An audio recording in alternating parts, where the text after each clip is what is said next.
Hello guys, welcome back to my YouTube channel yes chem study a way of success. मैं हूं आपका educator Shivam Mishra और यहां पे हम लोग क्लास 12th बायोलॉजी का चैप्टर नंबर 5, जी हाँ चैप्टर नंबर 4 हम लोग कल पढ़ चुके हैं, जनन स्वास्थ्य यानी कि रिप्रोडक्शन हेल्थ। आज हम पढ़ेंगे अध्याय 5, वंशागति एवं विभिन्नता के सिद्धांत। इसका मैं आपको नोट्स भी अवेलेबल करा दूंगा, आपको टेंशन नहीं लेना है, बस अपने एग्जाम की तैयारी सबसे बेहतरीन तरीके से करना है। और हाँ, चैनल पे नए हैं तो प्लीज़ चैनल को सब्सक्राइब करके बेल आइकन को प्रेस कर लेना है, ताकि आने वाली लेटेस्ट वीडियो की नोटिफिकेशन जो हो वो सबसे पहले आप तक पहुँचे और आप अपने बोर्ड एग्जाम की तैयारी सबसे बेहतरीन तरीके से कर पाएँ। ठीक है, तो हमारा जो चैप्टर है अध्याय 5 वो है वंशागति एवं विभिन्नता के सिद्धांत। पूरा पूरा हिंदी मीडियम वालों के लिए है, इसमें कंप्लीट आपको नोट्स देने वाले हैं। देखिए, भले ही हमारा जो चैनल हम अकेले काम करते हैं, कहीं थंबनेल में या फिर कुछ भी क्वालिटी डाउन हो सकती है, बट ऐसा नहीं कि हमारे नोट्स काम ना दें। आपको लगातार मेहनत करके नोट्स बनाया जा रहा है और ऐसे नोट्स बनाया जा रहा है जो कि आपको नीट और हर एक एग्ज़ाम के लिए काफ़ी इम्पॉर्टेंट हो। उसी प्रकार के हम लोग नोट्स आप सभी को देने का प्रयास कर रहे हैं। ओके, और हर एक वीडियो आपको प्लेलिस्ट में मिल जाएगा, जाके प्लेलिस्ट से वॉच कर सकते हैं और वहाँ से अपना एक प्यारा सा नोट्स कंप्लीट कर सकते हैं। तो सबसे पहले इसमें आता है आपका अनुवांशिक लक्षण। वंशागति एवं विभिन्नता के सिद्धांत में सबसे पहला आपका हेडिंग आती है, वो क्या आती है? अनुवांशिक लक्षण यानी कि हेरिडिटी। अनुवांशिक लक्षण क्या होता है? वे लक्षण जो पीढ़ी दर पीढ़ी स्थानांतरित होते हैं अनुवांशिक लक्षण कहलाते हैं। याद रखना, अनुवांशिक लक्षण क्या होते हैं? वे लक्षण जो पीढ़ी दर पीढ़ी स्थानांतरित होते हैं अनुवांशिक लक्षण कहलाते हैं, उसे हम लोग क्या कहते हैं? अनुवांशिक लक्षण कहते हैं। अगला आता है आपका वंशागति। ये वंशागति क्या होती है? अनुवांशिक लक्षणों का एक पीढ़ी से दूसरी पीढ़ी में स्थानांतरित होना वंशागति कहलाता है। तो वंशागति क्या होती है? तो वेरिएशन याद रखना, अनुवांशिक लक्षणों का एक पीढ़ी से दूसरी पीढ़ी में स्थानांतरित होना ही वंशागति कहलाता है, उसे हम लोग वंशागति कहते हैं। अब आपका आता है अनुवांशिकी। ये अनुवांशिकी क्या होती है? तो वंशागति एवं विभिन्नताओं के अध्ययन को वंशागति कहते हैं। अनुवांशिक वंशागति क्या होती है? अनुवांशिकी क्या होती है? वंशागति एवं विभिन्नता के जो अध्ययन को ही हम लोग क्या कहते हैं? वंशागति कहते हैं। तो ये तीनों परिभाषा याद रखना, बहुत इंपॉर्टेंट, कभी कभी 2-2 अंक में आपका आ जाता है। अब आता है वंशागति विभिन्नता एवं लैंगिक प्रजनन। यह आपका क्या होती है? तो लैंगिक प्रजनन करने वाले जीवधारियों में अधिक विभिन्नताएं देखने के लिए मिलती हैं। यानी जो लैंगिक प्रजनन करते हैं, लैंगिक प्रजनन क्या होता है? जिसमें 2 जनक भाग लेते हैं उसे हम लोग लैंगिक प्रजनन कहते हैं या लैंगिक जनन कहा जाता है। तो लैंगिक प्रजनन करने वाले जीवधारियों में अधिक विभिन्नताएं देखने के लिए मिलती है। लेकिन अगर लैंगिक प्रजनन देखें तो लैंगिक प्रजनन में माता द्वारा दिए गए मादा युग्मक और पिता द्वारा दिए गए नर युग्मक के संलयन से युग्मनज का निर्माण होता है। अब आपका आता है वंशागति विभिन्नताएं तथा अलैंगिक प्रजनन। तो अलैंगिक प्रजनन में जीवधारियों की उत्पत्ति एक ही जनक के द्वारा होती है और अगर इसमें देखें तो इसमें कोई भी विभिन्नताएं देखने के लिए नहीं मिलती। देखिए, हम लोग ज़्यादा से ज़्यादा उसको शॉर्टली समझने की कोशिश करेंगे, क्योंकि अगर आपको ढेर सारा दे दिया जाए, अगर आपको समझ में नहीं आया तो क्या मतलब है पढ़ने से? तो थोड़ा पढ़िए, उसको बेहतरीन से याद कीजिए। अब आपकी आती है अनुवांशिकता। ये अनुवांशिकता क्या होती है, यानी कि हेरिडिटी क्या होती है? तो आनुवंशिक लक्षणों के एक पीढ़ी से दूसरी पीढ़ी में जाने की प्रक्रिया को वंशागति या अनुवांशिकता कहते हैं। ग्रेगर जॉन मेंडल को अनुवांशिकता का पिता कहा जाता है। याद रखना, अनुवांशिकता क्या होती है? तो अनुवांशिक लक्षणों के एक पीढ़ी से दूसरे पीढ़ी में जाने की प्रक्रिया को ही वंशागति या अनुवांशिकता कहते हैं। और अनुवांशिकता के जनक किसको माना जाता है? तो अनुवांशिकता के जो जनक माना जाता है वह ग्रेगर जॉन मेंडल को ही कहा जाता है। यह अनुवांशिकता के जनक माने जाते हैं, यानी कि अनुवांशिकता के पिता कहे जाते हैं। अब आता है मेंडलीय वंशागति। ये मेंडलीय वंशागति क्या है तो समझते हैं। तो जो मेंडलीय वंशागति यानी मेंडल की वंशागति, तो मेंडल का अगर जन्म देखें तो सन 1882 में 22 जुलाई को हुआ था। मेंडल का जन्म कब हुआ था? मेंडल का जन्म याद रखना इनका जन्म सन 1822 में 22 जुलाई को हुआ था। इन्होंने मटर की कई किस्में उगाई और उन पर संकरण या प्रजनन प्रयोग किए। यानी कि जो ग्रेगर जॉन मेंडल हैं, इनका जन्म बात करें तो इनका जन्म जो हुआ था वो हुआ था 1822 ईस्वी में, 22 जुलाई 1822 ईस्वी में हुआ था। इन्होंने मटर की कई किस्मों को क्या किया था, उगाया था और उन पर संकरण या प्रजनन प्रयोग किए थे। सन 1856 से सन 1863 तक निरंतर प्रयोग करने के बाद इन्होंने बहुत सारे निष्कर्षों को उन्होंने सन 1866 में पादप संकरण के प्रयोगों नामक शीर्षक से ब्रून नेचुरल सोसाइटी के समक्ष क्या किया था, प्रस्तुत किया था। अब आपका आता है मेरे प्यारे बच्चों मेंडल के प्रयोग, यानी कि एक्सपेरिमेंट ऑफ मेंडल, यानी मेंडल के क्या क्या प्रयोग थे। तो मेंडल ने मटर के पौधे पर एक संकर संकरण और फिर द्विसंकर संकरण प्रयोग किए, जिनका विस्तृत वर्णन निम्नलिखित है। यानी जो मेंडल थे, इन्होंने सबसे पहले मेंडल ने मटर के पौधे पर एक संकर संकरण और फिर द्विसंकर संकरण क्या किए थे, प्रयोग किए थे, जिनका जो विस्तृत वर्णन है वो निम्नलिखित है। पहला देखिए इसमें, तो मेंडल का एक संकर संकरण या एक गुणी संकर प्रयोग। तो मेंडल ने पहले एक समय में एक लक्षण की वंशागति का अध्ययन किया। अब इसमें बात करें क्या होता है इसमें, तो मेंडल ने मटर के शुद्ध बौने पौधे का चयन किया और इन पौधों को पैतृक या जनक पीढ़ी कहा गया। फिर दूसरा देखें, तो मेंडल के लंबे पौधे का बौने पौधे के साथ संकरण किया और इन पौधों से प्राप्त सभी पौधे लंबे थे और इसे संकर पौधे या फिर F1 पीढ़ी कहा गया। तीसरा पॉइंट देखें, तो अब मेंडल ने प्रथम पीढ़ी की लंबे पौधे वाली प्रथम संकर पीढ़ी में स्वपरागण होने दिया और इनसे प्राप्त बीजों को बोने पर द्वितीय संतानी पीढ़ी F2 में लंबे एवं बौने पौधे जो कि 3:1 के अनुपात में प्राप्त हुए। चौथा देखें, तो इसी प्रकार मेंडल ने अन्य 6 जोड़ी विप्रासी लक्षणों का अध्ययन किया और प्रथम पीढ़ी में इन सभी लक्षणों के परिलक्षणों के परिणाम लगभग 3:9 के अनुपात में ही प्राप्त हुए। ठीक है ना, याद रखना, 3:1 के अनुपात में ही प्राप्त हुए। पांचवा पॉइंट क्या हुआ, F2 पीढ़ी के सभी पौधों में स्वपरागण होने दिया और इनसे प्राप्त बीजों को बोया, जिनसे प्राप्त पौधों को तृतीय संतानी पीढ़ी यानी कि F3 कहा गया। अब यहाँ पे देख सकते हैं इन्होंने क्या लिया, मेंडल ने 2 यहाँ पे पौधे लिए और दोनों क्या थे, पहला लिया प्रभावी और दूसरा लिया हमारा अप्रभावी, 2 लिए। ठीक है ना, ये कैपिटल टी और इसको क्या लिया, स्मॉल टी के रूप में लिए। ये पेरेंट्स के रूप में तो जो कि एक मेल था, दूसरा क्या था, फीमेल के रूप में। अब इनसे युग्मक निकला और युग्मक जब दोनों संलयन किए तो युग्मनज का क्या हुआ, निर्माण हुआ। यानी जब प्रभावी का अप्रभावी से क्रिया कराते तो उसमें हमेशा और हमेशा प्रभावी के लक्षण दिखाई दिए। अब क्या किया, इसी संतान का इन्होंने संकरण करा दिया।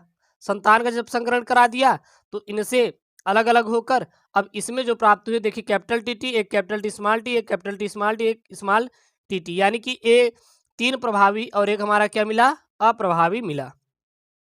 अब एक संकर संकरण की जो मेंडल ने एक संकर संकरण कराया था उसके क्या क्या परिणाम निकले।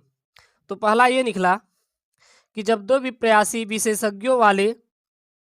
विशेषकों वाले शुद्ध पौधे के बीच संकरण कराया जाता है तो F1 पीढ़ी में प्राप्त पौधे किसी एक विशेषक के लक्षणों को प्रदर्शित करते हैं। जब 2 विप्रासी विशेषकों वाले शुद्ध पौधे के बीच क्या कराते हैं, हम लोग संकरण कराते हैं, तो प्रथम पीढ़ी में प्राप्त पौधे किसी एक विशेषक के लक्षणों को प्रदर्शित करते हैं।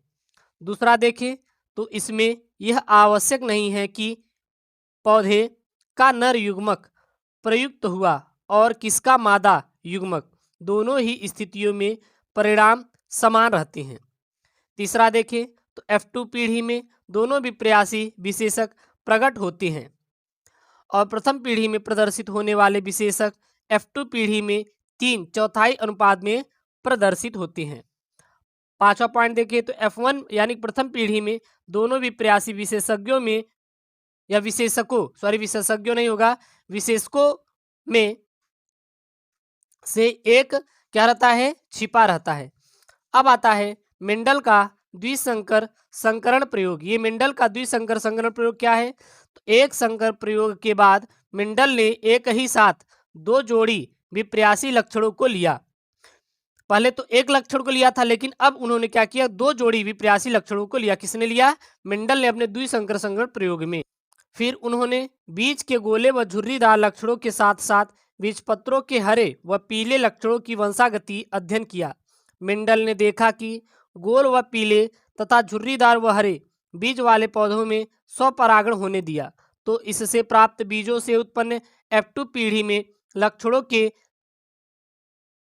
4 संयोग उत्पन्न होते हैं, जो कि निम्नलिखित होते हैं। कौन कौन से 4 संयोग उत्पन्न होते हैं? पहला तो गोल व पीला होता है, दूसरा गोल व हरे होते हैं, तीसरा झुर्रीदार व पीले, और चौथा जो होता है वो झुर्रीदार व हरे होते हैं। अब F2 पीढ़ी में इन लक्षणों के संयोग से बने संतति पौधे 9:3:3:3:1 के अनुपात में थे। इस अनुपात को द्विसंकर अनुपात कहते हैं। अब देखें तो परीक्षण संकरण या टेस्ट क्रॉस क्या होता है? जब प्रभावी संकर यानी F1 हाइब्रिड का संकरण अप्रभावी जनक से करा जाता है, तब इसे परीक्षण संकरण कहते हैं। तो परीक्षण संकरण याद रखना क्या होता है? जब प्रभावी संकर का संकरण अप्रभावी जनक से कराया जाता है, तब इसे परीक्षण संकरण कहा जाता है। अब एक संकरण परीक्षण संकर क्या होता है? तो एक संकर परीक्षण संकरण क्या होता है?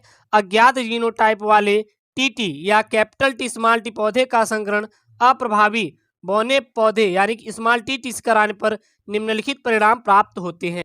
और वो क्या क्या थे, चलिए देखते हैं।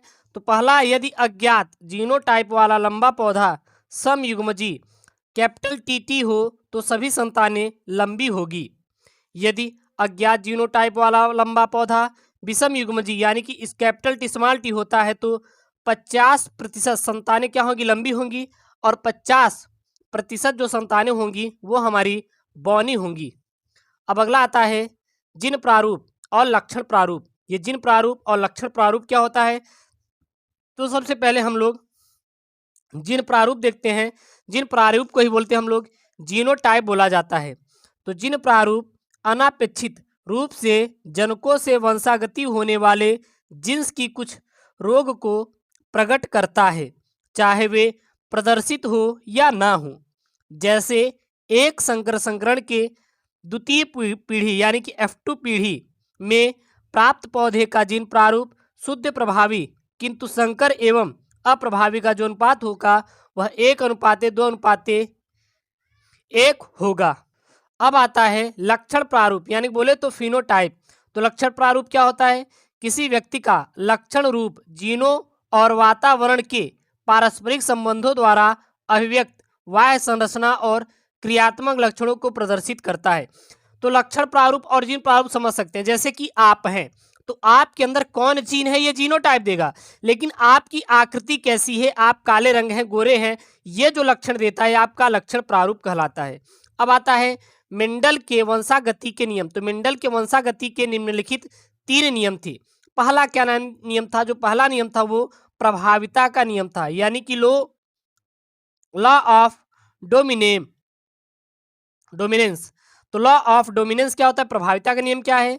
जब एक जोड़ी या एक जोड़ा विप्रासी लक्षणों को धारण करने वाले दो शुद्ध जनकों में परस्पर संकरण कराया जाता है, तो उनकी संतानों में दोनों विरोधी लक्षणों में से केवल एक प्रभावी लक्षण परिलक्षित होता है और दूसरा अप्रभावी लक्षण व्यक्त नहीं हो पाता। उसे हम लोग क्या कहते हैं? प्रभाविता का नियम कहते हैं। या फिर एक सरल भाषा में समझे, जब प्रभावी का अप्रभावी के साथ संकरण कराया जाता है तो हमेशा प्रभावी के लक्षण प्रदर्शित होते हैं और अप्रभावी के लक्षण क्या होते हैं? छिपे रहते हैं। उसे हम लोग प्रभाविता का नियम कहते हैं। इसको थोड़ा और समझेंगे एग्जाम्पल के जरिए। तो मटर के पौधों में ऊंचाई के गुण दो विप्रासी लक्षण लंबापन और बौनापन पर विचार किया जाए तो देखें, तो उन्होंने एक प्रभावी लिया, प्रभावी मतलब शुद्ध लंबा, और दूसरा लिया अप्रभावी यानी शुद्ध बौना। तो जब इन दोनों का संकरण कराए तो एक कैपिटल टी एक स्मॉल टी, तो जब दोनों का संकरण कराए लंबा से बौना से, तो इसमें जो हमारा कैपिटल टी स्मॉल टी मिला, तो इसमें जो टी है कैपिटल टी वाला प्रभावी है और स्मॉल टी क्या है प्रभावी है, तो इसमें कैपिटल टी के ही लक्षण प्रदर्शित थे, यानी कि हमारा लंबा ही पौधा प्राप्त हुआ। ये हमारा क्या प्राप्त हुआ, लंबा ही प्राप्त हुआ, बौना नहीं प्राप्त हुआ। इसीलिए इसे क्या कहते हैं, प्रभाविता का नियम कहते हैं, क्योंकि जब प्रभावी का अप्रभावी के साथ, ये लंबा क्या है, ये आपका है प्रभावी और ये क्या है अप्रभावी। जब प्रभावी का अप्रभावी के साथ हम लोग क्रॉस कराते हैं, संकरण कराते हैं, तो हमेशा प्रभावी के ही लक्षण प्रदर्शित करते हैं और अप्रभावी लक्षण छिपे रहते हैं, उसे हम लोग क्या कहते हैं, प्रभाविता का नियम कहते हैं। जो अगला आता है आपके दूसरा, कारकों के पृथक्करण या युग्मता का नियम। तो कारकों के पृथक्करण या फिर युग्मता का नियम क्या होता है, एक सदस्य में उपस्थित एक लक्षण के दो कारक कभी भी मिश्रित नहीं होते हैं, बल्कि युग्मक निर्माण के समय एक दूसरे से पृथक बने रहते हैं। जब परस्पर विरोधी शुद्ध अनुवांशिक लक्षणों वाले पौधों के बीच संकरण कराया जाता है, तो प्रथम पीढ़ी यानी कि F1 में केवल प्रभावी लक्षण ही प्रकट होते हैं, परंतु दूसरी पीढ़ी F2 की संतानों में इन विपरीत लक्षणों का एक निश्चित अनुपात में पृथक्करण हो जाता है। अतः इसे पृथक्करण का नियम कहते हैं। याद रखना, पृथक्करण का नियम क्या होता है, जब परस्पर विरोधी शुद्ध अनुवांशिक लक्षणों वाले पौधों के बीच संकरण कराया जाता है, तो प्रथम पीढ़ी में केवल प्रभावी लक्षण ही प्रकट होते हैं, परंतु दूसरी पीढ़ी की संतानों में इन विपरीत लक्षणों का एक निश्चित अनुपात में क्या हो जाता है, पृथक्करण हो जाता है। इसीलिए इसे हम लोग पृथक्करण का नियम कहते हैं। इससे यह स्पष्ट होता है कि प्रथम पीढ़ी में साथ साथ रहने के बावजूद भी गुणों का आपस में मिश्रण नहीं होता। युग्मक निर्माण के समय ये गुण पृथक हो जाते हैं और युग्मकों की शुद्धता बनी रहती है। इसीलिए इस नियम को युग्मकों की शुद्धता का नियम भी कहा जाता है। अब मेरे प्यारे बच्चों, जो नेक्स्ट आता है यहाँ पे, वो आता है स्वतंत्र अपव्यूहन का नियम। ये आपके तीसरा नियम है मेंडल का।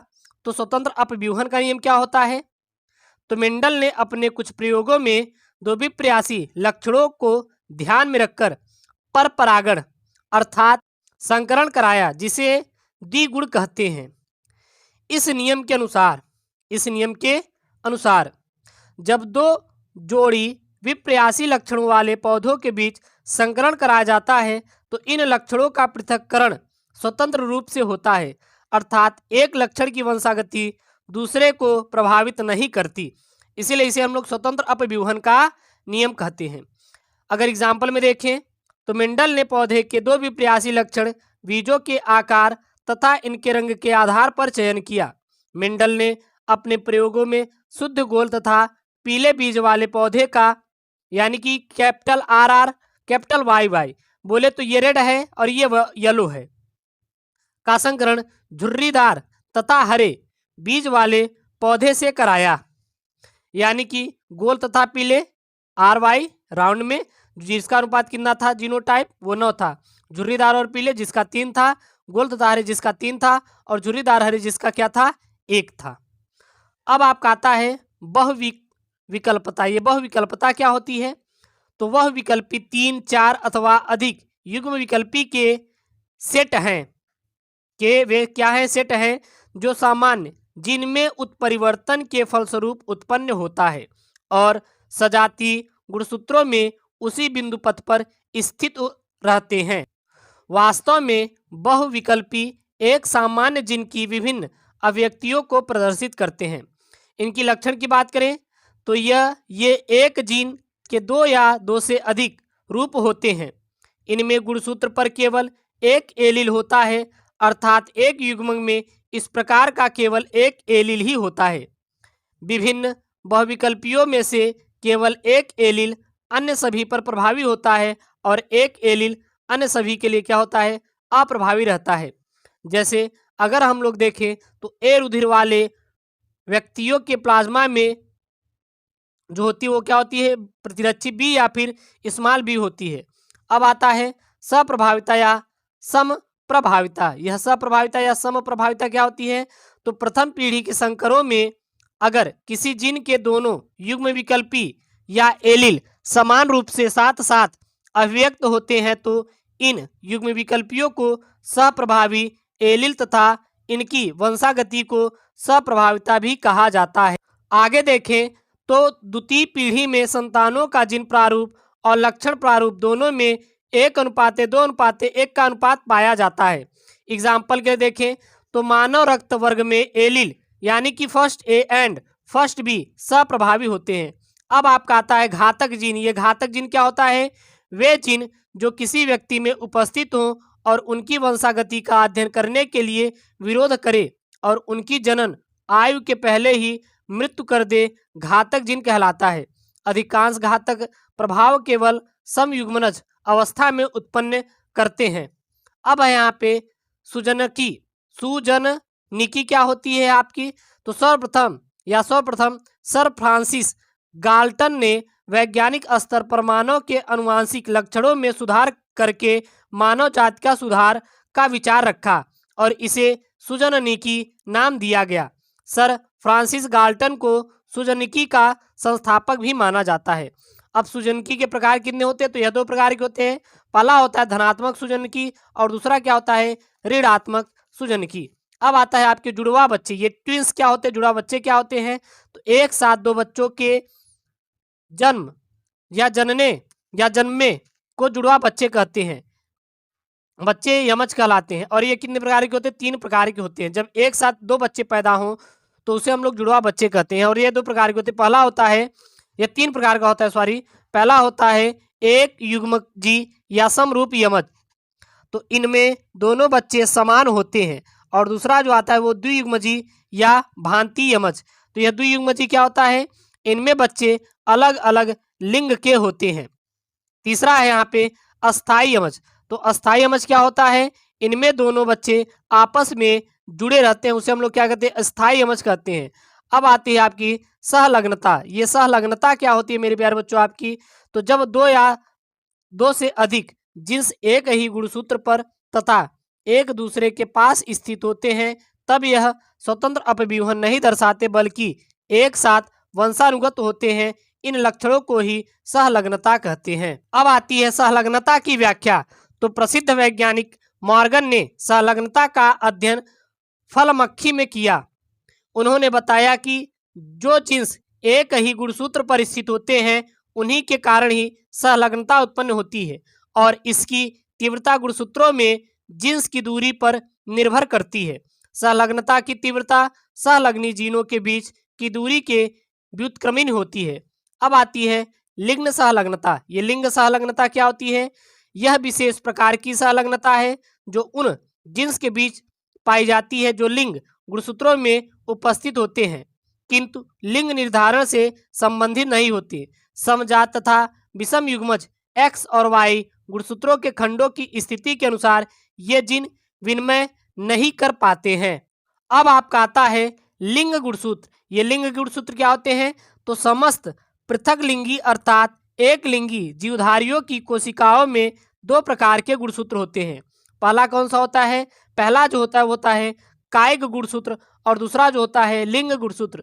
तो सबसे पहले हम लोग कायिक गुणसूत्र के बारे में जानते हैं। इन गुणसूत्रों पर केवल दैहिक लक्षणों के जीन पाए जाते हैं, उसे हम लोग कायिक गुणसूत्र कहते हैं। दूसरा जो आता है वो आता है लिंग गुणसूत्र। यह लिंग गुणसूत्र क्या होता है? तो ये गुणसूत्र लैंगिक लक्षणों के जीन धारण करते हैं अर्थात ये लिंग निर्धारण करते हैं। अब आपका आता है समयुग्मजी और असमयुग्मजी जीव। तो ऐसे जीव जिनमें समान प्रकार के अर्थात होमोफिलिक लिंग गुणसूत्र XX होते हैं और एक ही प्रकार के युग्मक उत्पन्न होते हैं समयुग्मजी जीव कहलाते हैं। जैसे कि मादा मानव तथा मादा फलमक्खी इसके सामान्य उदाहरण हैं। दूसरी ओर ऐसे जीव जिनमें असमान प्रकार के अर्थात हेटेरोफिलिक लिंग गुणसूत्र XY होते हैं और 2 भिन्न प्रकार के युग्मक X और Y गुणसूत्र उत्पन्न करते हैं, उसे हम लोग असम युग्मजी या फिर असम युग्मकी कहते हैं, या फिर हम लोग इसे विषम युग्मकी जीव भी कहते हैं। नर मानव तथा नर फलमक्खी इसके क्या होते हैं? सामान्य उदाहरण होते हैं।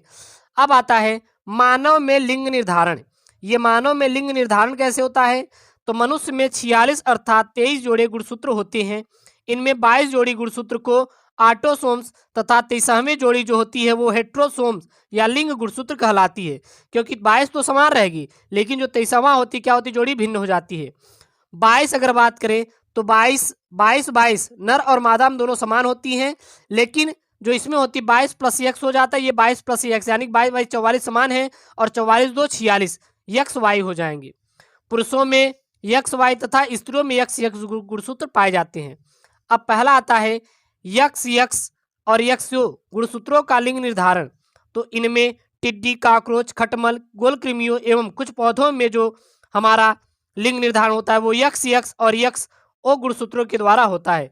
अब आता है जेड डब्ल्यू या जेड जेड गुणसूत्रों द्वारा लिंग निर्धारण। तो जेड डब्ल्यू और जेड जेड गुणसूत्रों द्वारा लिंग निर्धारण किसमें होता है? तो यह क्रिया कुछ विधि कुछ कीटों और कुछ कशेरुकियों, मछलियों, सरीसृपों व पक्षियों में पाई जाती है। अब जो आपकी आती है लिंग निर्धारण की अगुणित द्विगुणित क्रिया विधि। तो लिंग निर्धारण की अगुणित और द्विगुणित क्रिया विधि क्या होती है? तो मधुमक्खियां, वास्प, चींटियों व कुछ अन्य जीवों में यह 3 प्रकार के जीव होते हैं। पहला क्या होती है? द्विगुणित रानियां, दूसरी होती है द्विगुणित श्रमिक और जो तीसरी होती है अगुणित ड्रोन या फिर नर होती है। तो सबसे पहला आती है द्विगुणित रानियां। यह क्या होती है? ये पूर्ण विकसित मादा जीव हैं जो निषेचित अंडों से विकसित होती हैं। और दूसरा आती है द्विगुणित श्रमिक। ये सभी निषेचित अंडों से विकसित द्विगुणित जीव होते हैं, किंतु जनन अंग अल्प विकसित होने के कारण अंडाणु उत्पन्न नहीं करते हैं। अगली जो आती है अगुणित ड्रोन या फिर नर। ये अनिषेक जनन द्वारा अगुणित या निषेचित अंडों से विकसित होते हैं। ये नर जीव की भांति शुक्राणु उत्पन्न करते हैं। अब आपका आता है वातावरण द्वारा लिंग निर्धारण।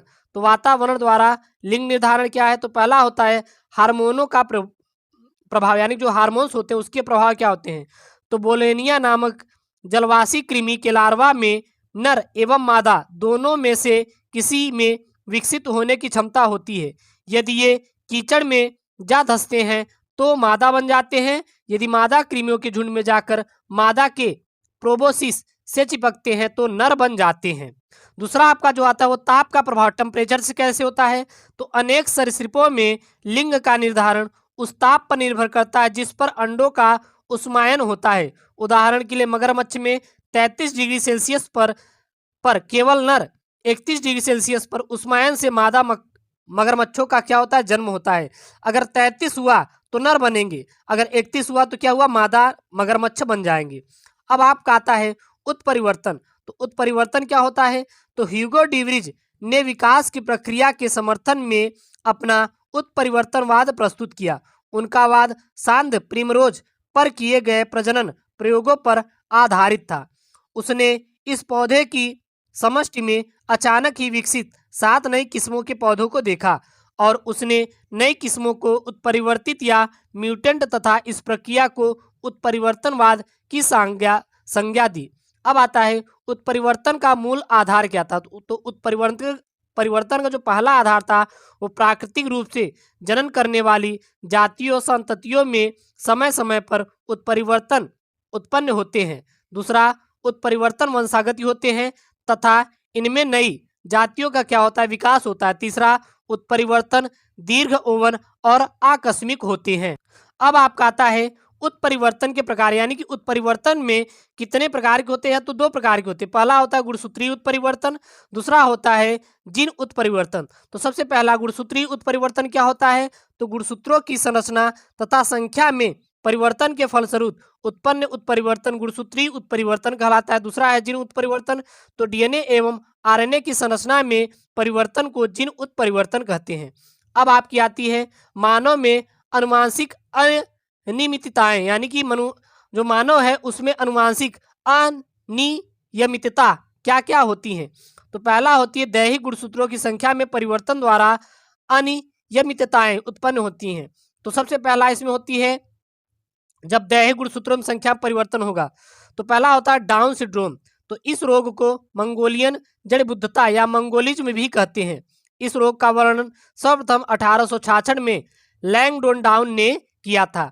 लक्षण देखें तो इसमें चेहरा मंगोलों जैसा हो जाता है। इसमें माथा चौड़ा, गर्दन छोटी व चौड़ी और उंगलियां क्या होती है? छोटी हो जाती हैं। इसकी कारण क्या होता है? यह रोग 21वें गुणसूत्र की एकाधिक सूत्रता के कारण होता है, यानी कि 21वें जोड़ी गुणसूत्र में एक गुणसूत्र क्या हो जाती है, बढ़त हो जाती है। और दूसरा जो रोग उत्पन्न होता है वो होता है अल्जीमर्स रोग। तो यह रोग मस्तिष्क में एमाइलोइड बी पेप्टाइड नामक प्रोटीन के जमाव के कारण होती है। दूसरा जो रोग उत्पन्न होता है वो होता है क्राइडुचेट सिंड्रोम। तो इस रोग के कारण बच्चा अधिक मानसिक विकृति वाले होते हैं। इस रोग में बालक बिल्ली की तरह चिल्लाता है। जो बालक होता है बिल्ली की तरह चिल्लाएगा, ठीक है। अब आता है लिंग गुणसूत्रों की संख्या में परिवर्तन द्वारा क्या क्या रोग उत्पन्न होंगे। तो पहला होता है क्लाइनेफेल्टर्स सिंड्रोम। तो यह सिंड्रोम लिंग गुणसूत्रों की ट्राइसोमी के कारण होती है। इसमें एक्स वाई लिंग गुणसूत्र होते हैं, यानी कि एक गुणसूत्र होते हैं। इसमें 47 गुणसूत्र यानी 44 धन 3 गुणसूत्र और रहेंगे सूत्र होते हैं। इसमें पुरुष स्त्रियों के लक्षणों का मिश्रण होता है। पुरुष और किसका, स्त्रियों के लक्षणों का मिश्रण होता है। इसमें वृषण तथा अन्य जननांगों की जनन ग्रंथियां अल्प विकसित होती हैं, यानी कि जिसको बोलते हैं, आप लोग देखते हैं ना, एक ना नर और मादा दोनों में नहीं होते, वो दोनों में पाए जाते हैं। अगला होता है टर्नर सिंड्रोम। तो टर्नर सिंड्रोम क्या होता है। टर्नर सिंड्रोम एक असुगठित दशा है जिसमें एकल लिंग गुणसूत्र पाया जाता है। इनमें सामान्य से एक गुणसूत्र कम होता है। इनका कद छोटा व जननांग अल्प विकसित होता है। ये स्त्रियां नपुंसक या बाज होती हैं। अगला जो आता है वो होता है काय गुणसूत्रों में जीन उत्परिवर्तन द्वारा। तो अनेक मानव रोग काय गुणसूत्रों या ऑटोसोम पर उपस्थित जीनों में उत्परिवर्तन के कारण होते हैं। इस प्रकार की अनियमितताएं दोनों प्रकार के लिंगों को प्रभावित करती है। अब पहला इसमें आता है रंजकहीनता। रंजकहीनता क्या होती है।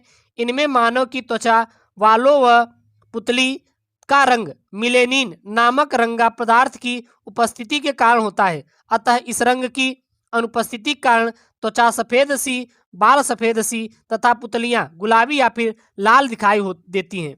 अगला आता है एल केप्टोन्यूरिया। तो यह रोग एक जीन क्रिया के प्रभाव से उत्पन्न जन्मजात रोग है। शरीर की कोशिकाओं में फिनाइलेलिन व एवं टायरोसिन नामक अमीनो अम्लों के उपयोग से संबंधित उपापचय के एक चरण में होमोजेनेटिक अम्ल बनता है।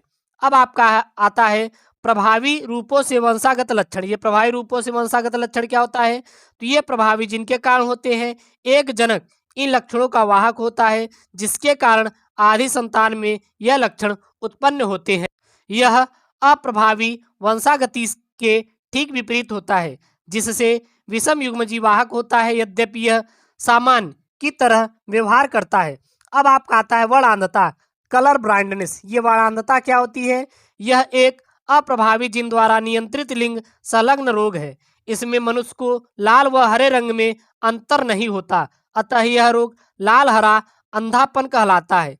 यह लिंग संलग्न अप्रभावी लक्षण है जो कि रेसिव जीन द्वारा होता है। इसका जीन एक्स गुणसूत्र पर स्थित होता है तथा वाई गुणसूत्र पर युग्म विकल्पी का अभाव होता है। स्त्रियों में एक्स तथा पुरुषों में एक्स वाई लिंग गुणसूत्र होते हैं। इससे स्पष्ट है कि स्त्री तभी वर्णांध होगी, ये तभी वर्णांध होगी जब इनके दोनों एक्स गुणसूत्र पर वर्णांधता के अप्रभावी जीन उपस्थित होंगे, किंतु पुरुषों में एक ही अप्रभावी जीन होने पर वर्णांधता आ जाती है। अगला जो रोग आता है वो आता है हीमोफीलिया। तो हीमोफीलिया क्या होती है। इस रोग में चोट लग जाने पर रक्त का थक्का नहीं बनता, जिसके कारण रक्त लगातार बहता रहता है, ठीक ना। इसमें रक्त का थक्का नहीं बनता है। अगला और इसमें लास्ट जो टॉपिक आता है वो आता है हमारा रतौंधी। रतौंधी क्या होती है। इसमें दृष्टि शलाकाएं अपना कार्य ठीक से नहीं कर पाती और यह दो प्रकार का होता है। पहला होता है उपार्जित, दूसरा होता है जन्मजात। उपार्जित जो कि विटामिन ए की कमी से होता है, और जन्मजात में व्यक्ति पूर्ण रूप से अंधा होता है। इसमें लिंग संलग्न होता है और वर्णांधता की तरह वंशागत होता है। वंशागत मतलब एक पीढ़ी से दूसरे पीढ़ी में जाता है। यह पुरुषों में अति सामान्य होता है क्योंकि इनके जीन्स एक्स गुणसूत्र पर होते हैं और स्त्रियों में इनके वाहक का कार्य करती हैं। तो ये मेरे प्यारे बच्चों आपको जो चैप्टर नंबर 5 है हिंदी मीडियम वालों के लिए क्लास 12 बायोलॉजी एनसीईआरटी का कंप्लीट होता है। और आप ऐसे वीडियो चाहते हैं तो चैनल को जरूर से जरूर सब्सक्राइब करें। सभी वीडियो आपको प्लेलिस्ट में मिल जाएगी, वहां से जाके वॉच जरूर कर लीजिए। ओके दोस्तों, थैंक यू, जय हिंद।